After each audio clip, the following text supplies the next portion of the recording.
Feeling my hair today, it is just nothing. It's nothing. Nothing's been done to it. It's not a twist out. It's not a braid out. It's just, I went to the pool, didn't even wash it after, okay?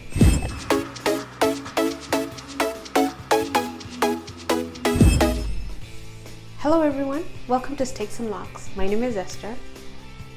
And if you're new here, welcome. If you're an old subscriber, welcome back. I'm happy to have all of you back. What are we going to be talking about today? 6 reasons you should consider before starting your locks. Okay, these are the 6 things, these are the lessons that I've learned throughout my journey that I feel could help somebody along the way. Reason number 1 is knowing your texture. What's your hair texture? I know everybody is all about not hair typing and all these things, but when it comes to starting your locks, you should really pay close attention to your hair texture because it should determine how you start your locks. Your texture, your kinkiness, your curliness, your waviness, your zigzag patterns, all those should play a really big part in determining how you're going to start your locks. For instance, in my hair, I have 4B, 4C hair. I wish I had started my hair with twists from the very beginning because I decided to start with braids. Honestly, I thought I had done a lot of research, but I didn't. And what happened was that my curl pattern just hangs on to the braid pattern for a long time. And I thought the braid pattern wouldn't bother me, but 8 months into the journey, I couldn't stand it. I wanted to get rid of it. And that made me switch over to twist. 4 months into having my twist, my ends were already locked.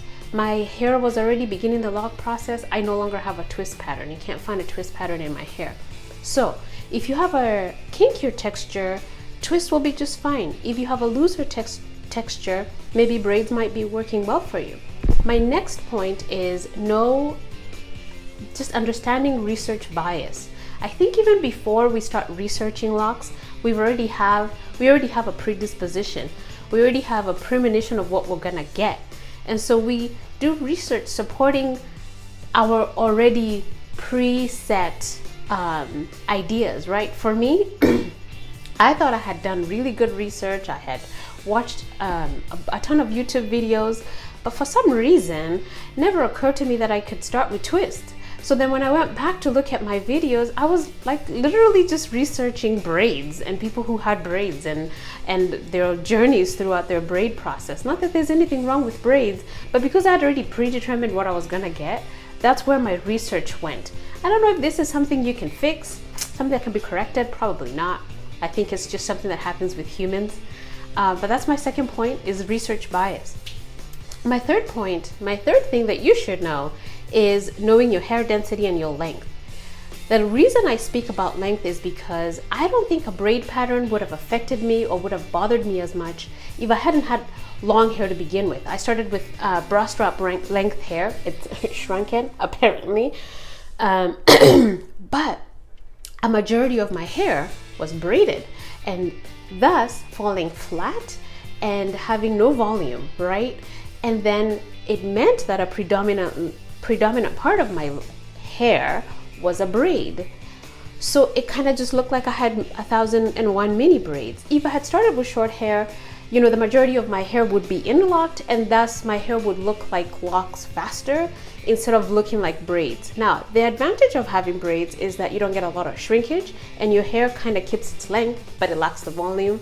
And coming from being a loose natural into a lock natural, I kind of missed the volume and I didn't like the puffy root, the flat length of my hair, and then the puffy or the curly ends that I had. It was just too much for me, I guess.